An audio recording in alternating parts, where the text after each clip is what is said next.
और चलिए आपको सीधे लिए चलते लखनऊ। मुख्यमंत्री योगी आदित्यनाथ संबोधित कर रहे, सुनिए। श्री अन्न महोत्सव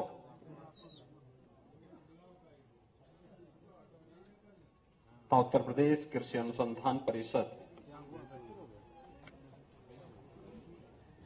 की स्थापना दिवस के कार्यक्रम के अवसर पर आयोजित आज के समारोह में मंच पर उपस्थित प्रदेश शासन में मेरे मंत्रिमंडल के वरिष्ठ सहयोगी, प्रदेश के कृषि और कृषि शिक्षा विभाग के मंत्री श्री सूर्य प्रताप शाही जी, सूक्ष्म लघु और मध्यम उद्यम विभाग के मंत्री श्री राकेश सचान जी, कृषि विभाग के राज्य मंत्री श्री कुलदीप सिंह ओलख जी, उत्तर प्रदेश कृषि अनुसंधान परिषद के अध्यक्ष कैप्टन विकास गुप्ता जी, उत्तर प्रदेश के कृषि उत्पादन आयुक्त श्री मनोज कुमार सिंह जी, श्री संजय अग्रवाल जी, डॉक्टर देवेश चतुर्वेदी जी, आज के समारोह में उपस्थित कृषि विद्यालयों के हमारे कुलपतिगण, महानिदेशक उत्तर प्रदेश कृषि अनुसंधान परिषद, प्रदेश के विभिन्न जनपदों से यहां पर उपस्थित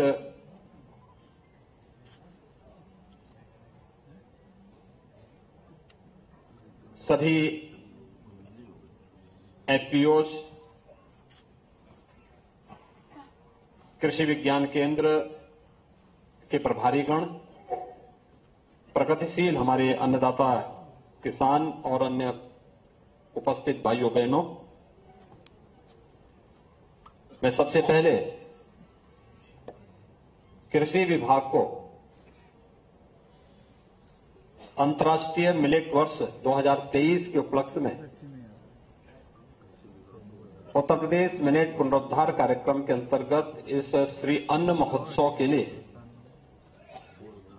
हृदय से बधाई देता हूं।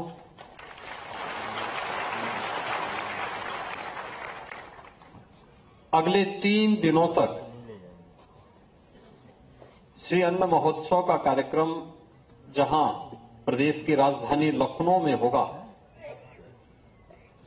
वहीं कृषि के क्षेत्र में शोध और अनुसंधान की क्या अन्य गुंजाइश है, इसको लेकर के भी उपकार जो कृषि क्षेत्र में अनुसंधान के लिए बोर्ड है उत्तर प्रदेश शासन का, पिछले 34 वर्षों में इस बोर्ड ने अलग अलग क्षेत्र में कुछ नया कुछ करने का प्रयास किया है। इसे भी अपने 34वें स्थापना दिवस के अवसर पर मैं हृदय से बधाई देते हुए एक साथ इन दोनों कार्यक्रमों को जोड़ करके आने वाले समय में एक दूसरे की उपलब्धियों के माध्यम से हम सब प्रधानमंत्री जी की मंशा के अनुरूप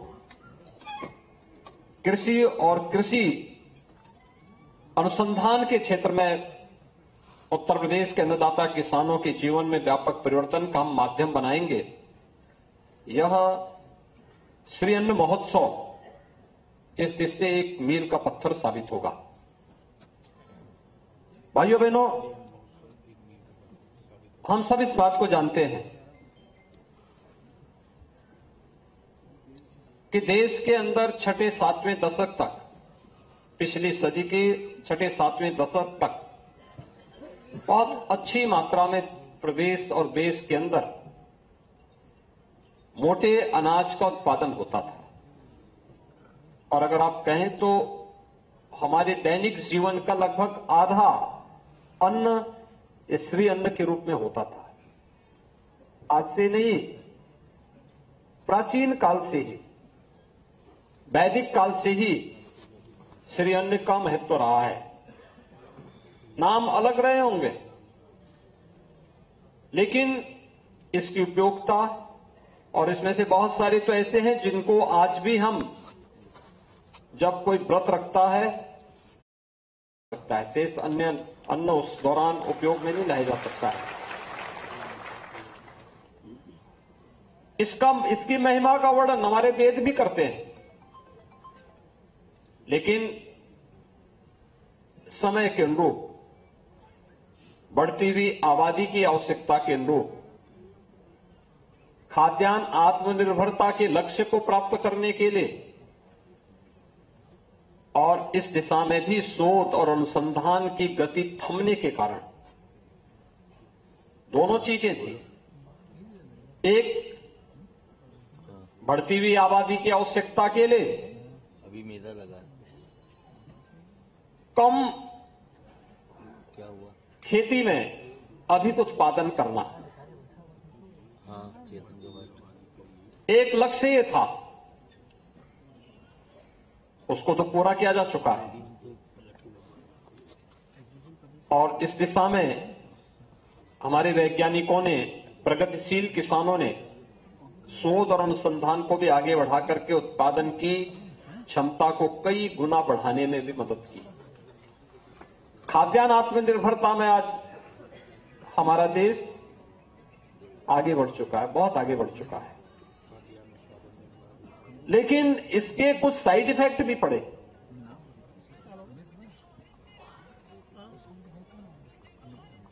हम सब इस बात को जानते हैं, पंजाब के अंदर एक ट्रेन ही चल गई कैंसर ट्रेन के रूप में।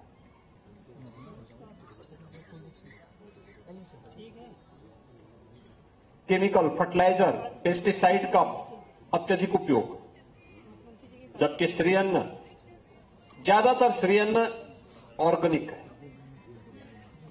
कम पानी की आवश्यकता है। इसमें शोध करके इसमें बहुत कुछ हम आगे कर सकते थे। कैसे कम क्षेत्र में उत्पादन को बढ़ाया जा सकता है, कैसे ज्यादा लंबी फसल है तो उसको थोड़ा सा छोटा करके उत्पादकता को बढ़ाने में हम कैसे सहायक हो सकते हैं, फसल को तैयार होने में लगने वाला समय को कम करने में कैसे मदद की जा सकती है। ये बहुत सारी चीजें थी जिसमें आज नए शोध को आगे बढ़ाने की आवश्यकता है। हम सब आभारी हैं प्रधानमंत्री मोदी जी के, जिन्होंने एक पक्ष ये दिया कि आज कम से कम पिछले 3 वर्ष के अंदर, मैं इस बात को दावे के साथ कह सकता हूं कि लगभग हर परिवार के यहां एक आइटम अब श्री अन्न का बनना प्रारंभ हो गया है, या उसके भोजन का एक पार्ट श्री अन्न बन चुका है। वो किसी न किसी रूप में उसको स्वीकार किया है। और दूसरी तरफ मैं भारत की और खासतौर पर प्रदेश की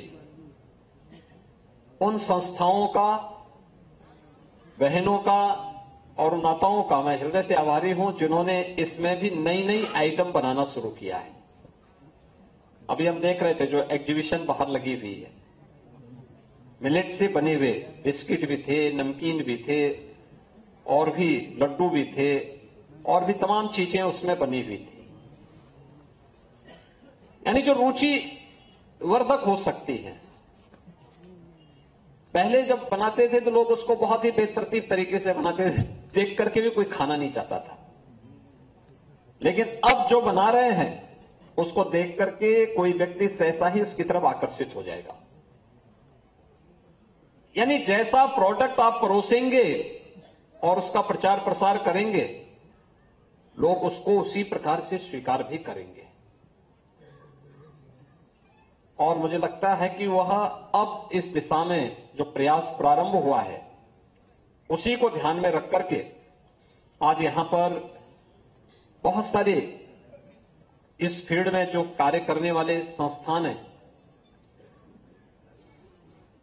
कृषक उत्पादक संगठन है, एफपीओज हैं, जिनको आज यहां पे सम्मानित किया गया। ऐसे 35 चयनित कृषक उत्पादक संगठनों ने उत्तर प्रदेश के अंदर मिलेट के प्रमाणीकरण और उसके बीज उत्पादन और प्रोत्साहन के लिए कार्य किया है। इसके लिए उनको 4 लाख रुपए की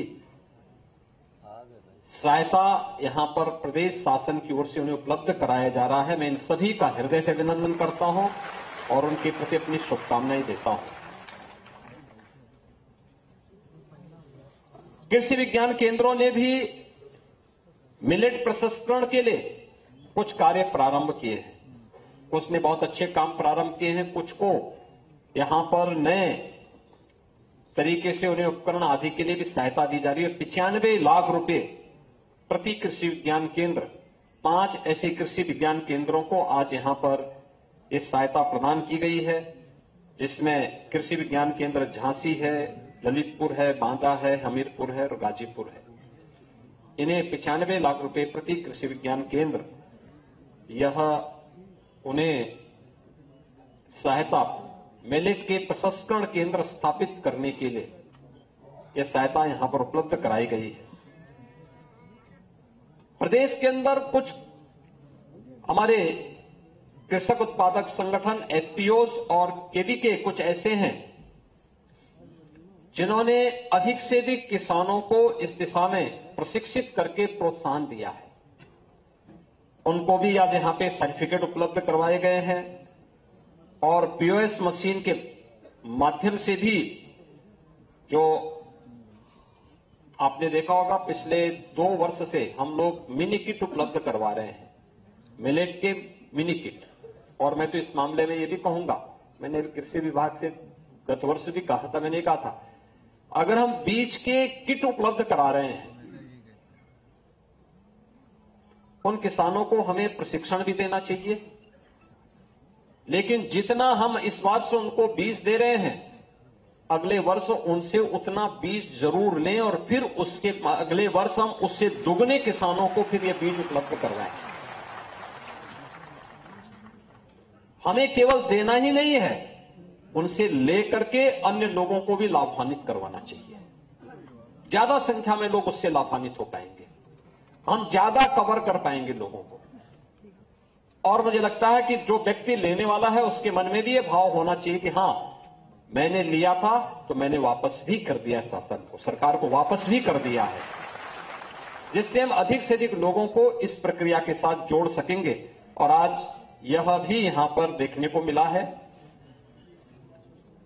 सबसे अच्छी बात है कि इसमें लोगों की जागरूकता बढ़ी है।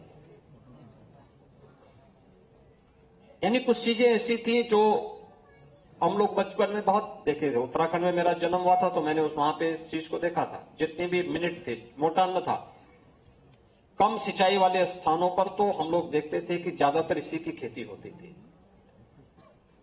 लेकिन पिछले 20, 25, 30 वर्षों से हम लोग देख रहे थे कि सब होना बंद हो गया था। बाजरा बंद हो गया था, ज्वार बंद हो गया था, मड़ुआ बंद हो गया था, सांवा बंद हो गया था, कोदो, काकुल, कुटकी, चेना, कुट्टू या रामदाना, ये सब मैं तो ये देखता था वहां पे कि ये जितने भी श्री अन्न है, वहां पे लोग पैसा नहीं, अगर कोई सामान उनको खरीदना होता था, मीठा है, नमक है, कोई चीज खरीदना होता तो यही वो देते थे दुकान में। दुकान से फिर उनको सामान, इसके बदले में ये सामान वापस मिल जाता था।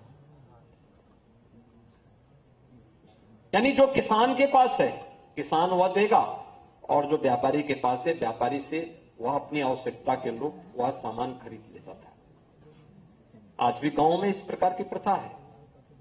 गांव में जो हाट लगते हैं, गांव के बाजार लगते हैं, वहां पे हम लोग इस बात को देखते हैं। गांव की अर्थव्यवस्था कैसे आगे बढ़ती है, वह इसका एक बेहतरीन उदाहरण था।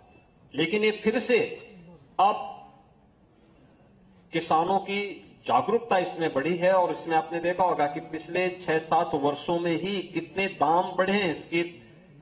इसके प्रति शासन की जागरूकता किस रूप में है, या हम लोग जो हमारी खरीफ की फसल है, इसमें जो एमएसपी ही अगर आप देखेंगे, बाजरा में 14-15 में कुल एमएसपी का जो मिलता था 1250 रुपए था। आज इसका 2500 रुपए यानी दोगुना दाम हुआ है। ज्वार, इसकी कीमत 2014-15 में थी 1530 रुपए प्रति क्विंटल और आज इसके दाम है 3180 रुपया, यानी 1650 रुपए अधिक इसके दाम बढ़े हैं।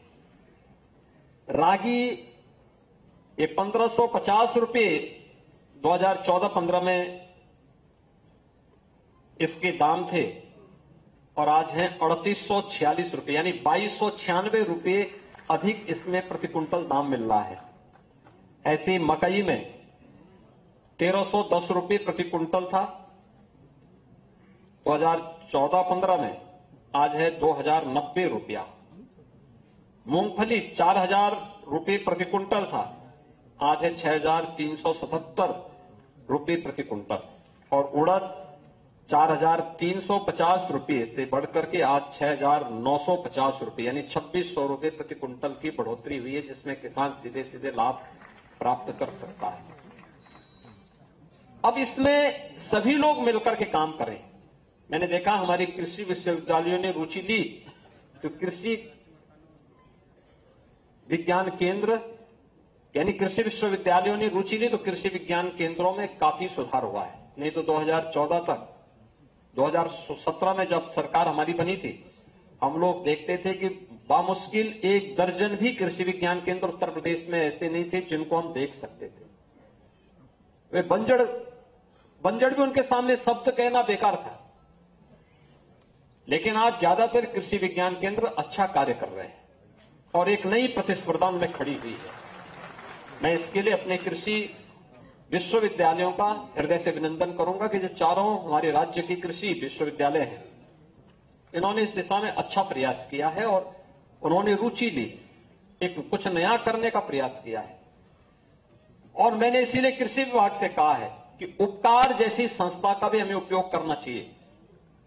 कृषि विश्वविद्यालय, उपकार और केवीके, ये सभी मिलकर के कार्य करेंगे तो कोई कारण नहीं कि प्रदेश के अंदर 3 करोड़ किसानों के लिए हम लोग बेहतरीन शोध और अनुसंधान के साथ अच्छी क्वालिटी के बीज, अगर प्रोसेसिंग सेंटर के लिए भी पैसा सरकार दे रही है, हमने हर केवीके में और हर कृषि विश्वविद्यालय में हम लोगों ने इस बारे में पहले से कहा है। मंडी समिति से भी पैसा दिया है, विभाग से भी पैसे देने की बात की है। ये इस बात के लिए कहा है किसानों को जितनी सुविधा दी जा सकती है, जैसे ऑर्गेनिक प्रोडक्ट है या नेचुरल फार्मिंग के जो प्रोडक्ट हैं, जितने भी ऑर्गेनिक प्रोडक्ट हैं, इनके सर्टिफिकेशन के लिए हर कृषि विज्ञान केंद्र में और हर कृषि विश्वविद्यालय में हम लोग लैब्स स्थापित करते हैं। कम पैसे में ये लैब्स स्थापित हो सकती है। थोड़ा प्रयास कर लेंगे, हमारे कृषि वैज्ञानिक आगे आ जाएंगे, वहां पे स्थापित हो सकती है। मिलेट के शोध और वहां पे अनुसंधान के लिए हम विशेष व्यवस्था वहां पर कर लें, थोड़ा सपोर्ट कर लें, ये अपने आप तेजी के साथ अपने दौड़ते हुए दिखाई देंगे, क्योंकि उनकी रुचि का विषय है, वे इस फील्ड में अच्छा कार्य कर सकते हैं। और ये सभी में बेहतर समन्वय होना और फिर इन समन्वय के माध्यम से इनके द्वारा समय समय पर स्टडी, अगर 9 प्रदेश के अंदर क्लाइमेटिक जोन है, कौन से क्लाइमेटिक जोन पे कौन सी फसल हो सकती है, कहां दलहन का है, कहां तिलहन का है, कहां पे ज्वार बाजरा के लिए है, क्योंकि ज्यादातर मोटे अनाज उन क्षेत्रों में पैदा होंगे जहां पे प्रदेश के अंदर कम सिंचाई की सुविधाएं हैं या ऊंचे क्षेत्र है। उसके अनुरूप फिर हम उसको चिन्हित करें, उस प्रकार के बीज समय पे उपलब्ध करवाने की, बीज के प्रोसेसिंग की व्यवस्था भी, जिससे किसान को समय पे उपलब्ध हो सके। और उत्तर प्रदेश तो इस दिशा में बहुत अच्छी दिशा में कार्य कर सकता है। बहुत अच्छी उर्वरा भूमि उत्तर प्रदेश की है, जहां जल की पानी की आवश्यकता, वहां पर्याप्त मात्रा में आपके पास जल उपलब्ध है।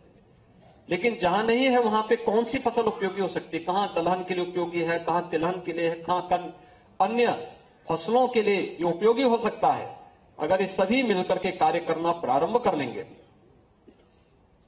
हम बहुत अच्छा परिणाम दे सकते हैं। मैं अभी बाहर था एग्जीबिशन में, एक सज्जन अपने गले में तख्ती तान करके कह रहे थे साहब हम गायों से परेशान हैं। तो मैंने कहा इसका मतलब आप प्राकृतिक खेती नहीं करते। अगर आप प्राकृतिक खेती करते तो आप गाय से परेशान नहीं होते, बल्कि हमारे पास आते कहते कि साहब हमें 4 की बजाय 8 गाय बांधने की परमिशन दीजिए। सरकार तो आज 1500 रुपए प्रति गोवंश उन्हें उपलब्ध करवा रही है, हर महीने उपलब्ध करवा रही है।